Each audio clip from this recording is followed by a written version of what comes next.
Breaking news out of the Premier League today is that one of our London teams, Watford, has already got a new manager. Javi Gracia has been fired, and immediately replacing him is the old manager, Quique Sanchez Flores, has returned.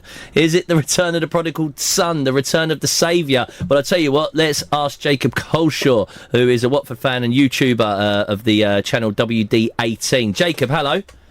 Hello guys, you alright? Right, so what have you made of what's happened today? Did you have any idea it was going to happen, hear any whispers, or is it completely out of the blue as much for us as it was for you?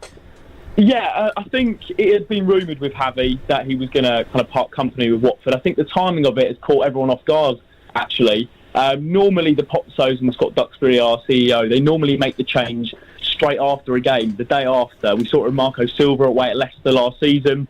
The season before, when he parted company and Javi came in. And to do it in the middle of the international break is not really like the Potsos. So, yeah, I think that did catch a lot of Watford fans off guard. The actual change itself, I don't think is very surprising.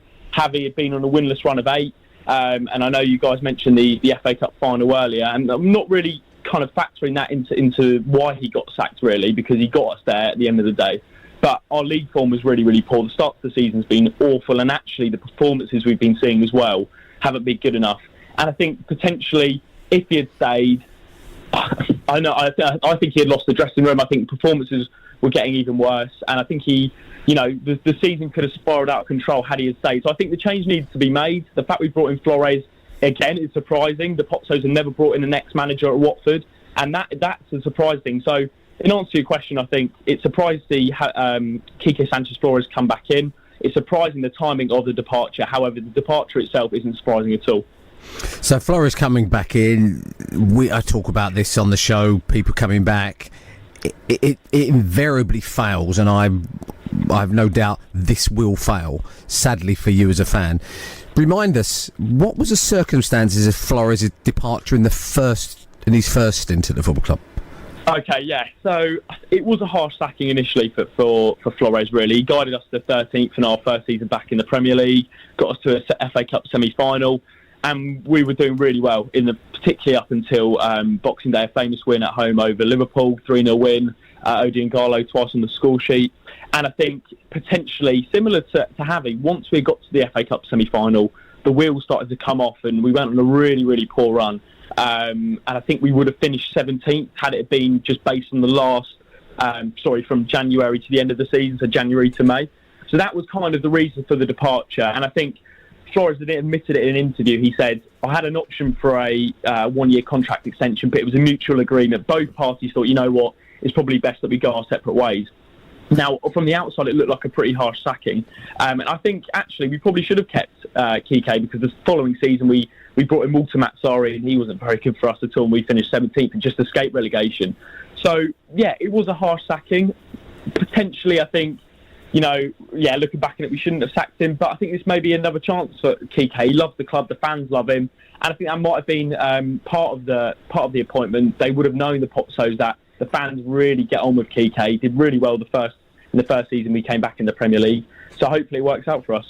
Jacob, just want to discuss with you your business in the summer transfer window, because we were talking about it earlier in the show, saying about that we don't feel a lot happened, really. Sarr came in, breaking the transfer record, but if I think about a Watford starting 11 and looking at the players that have started so far this season, I can pretty much give you a shape and name you the individuals that are going to be playing.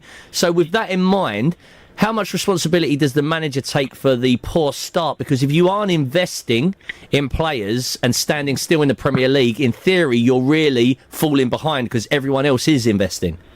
No, I agree. I think Javi is to blame, particularly for the start of the season, but also the recruitment has to take a large majority of the kind of criticism, really, because, as you mentioned, we broke our club record deal for Ismaila Sarr. I think it was £35 million in the end. But we brought in one centre-back, and that was Craig Dawson for £5.5 million. And a lot of Watford fans thought it'd be a bit of shrewd bit of business. Getting him from West Brom in the Championship, actually, is probably worse than what we already had.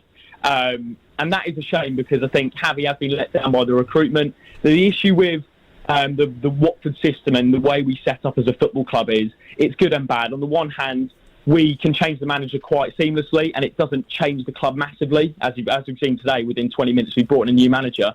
But on the other hand, the manager doesn't control the transfers, and that might have been a frustration for him that we didn't invest more heavily in the defence, because really we have got a championship level defence, and I think that's potentially why we have brought Quique in, because it's not a very different backline than we had under Quique Sanchez Flores, and he did pretty well with those players at his disposal. And I think that might have been in the back of the mind of the owners, thinking, you know what, Quique's done pretty well with these kind of similar ability defenders, and hopefully he can replicate that again coming in for Arsenal next week. So, I think the recruitment has to take a lot of blame. Javi is to blame as well, because tactically we were poor, and the players have to take a lot of responsibility as well, because the performance haven't been good enough since the back end of last season. Jacob, I think it's 5 managers in 7 years at Watford, give or take. That looks like the way things are going to go for as long as the family are involved with the football club. Are the fans used to that now? Is it just run of the mill par for the course for the fans? Yeah, I think, Javi has stayed the longest time as a manager at Watford since we come back into the Premier League. I think the concept has to be used for a lot of those departures. Marco Silva had to go because he was negotiating with Everton. Walter Mazzari had to move on because of the poor form. I think the one unjustified departure was probably Quique, actually, back in 2015-16. I do back the owners with this departure with Javi. I just feel like potentially, I think Watford fans have kind of got used to the way the Pozzos operate, and I'd say about 99% of Watford fans are happy with the way the Pozzos operate, because we were on the verge of administration back in 2011-2012, and they have saved the club from us potentially getting relegated to League One to getting us back into the Premier League. So although we can criticise the way they operate at times, overall they've done nothing but good for this football club. So let's look at this scenario just to end. Your next 2 games are Arsenal and Manchester City. So let's say you take no points from those. I'm not saying you will, but it's going to be difficult, right? You've then got an EFL Cup game against top of the league in the Championship, Swansea, right, who have been playing very well. Then you go to Molineux. Let's say you haven't got anything from any of those games. What happens? Is it a case of, oh my God, this is the wrong guy, or do we stick with him, or is it going to be a real tough season after this? Well, I think you look at the next 4 games and you pinpoint 2. Wolves away and Sheffield United at home. I think we need to be getting 4 points out of those 2. Arsenal at home, potentially, with the new manager bounce, we could maybe nick something. Unlikely, as you mentioned, but City's a write-off. Wolves away, I think we need to be getting a point. Sheffield United at home is a huge game. We need to be winning that. I think Javi's position was going to be reassessed in October. So these next 4 games are kind of gives Quique time to re-implement his philosophy, particularly the Arsenal and City games, because we're not expected to get anything. So by the time we get to Wolves, it would have been 3 weeks since he rearrived at the club. So he's then got Wolves and Sheffield United. We need to be getting 4 points. It's a really tough month. It's a really tough month to come into. And I think Javi would have struggled had he have stayed, and I think that would have been unfair on him, because we weren't playing well. So I think the owners are thinking, you know what, get a new manager in, a new style of play we know, give him time, Arsenal and City, to kind of, almost a pre-season, because as I said, we're not expected to get anything out of those 2 games, and then Wolves and Sheffield United will be expecting points, but those 2 games at the end of the month and the start of October are crucial for us. Listen, Jacob, great insight. I'm loving the optimism in your voice, and I'm hoping that it comes to fruition for you with that revolving door at the helm. Another new manager in at Watford, as Javi Gracia loses his job today, immediately replaced by former manager Quique Sanchez Flores, coming back to Vicarage Road.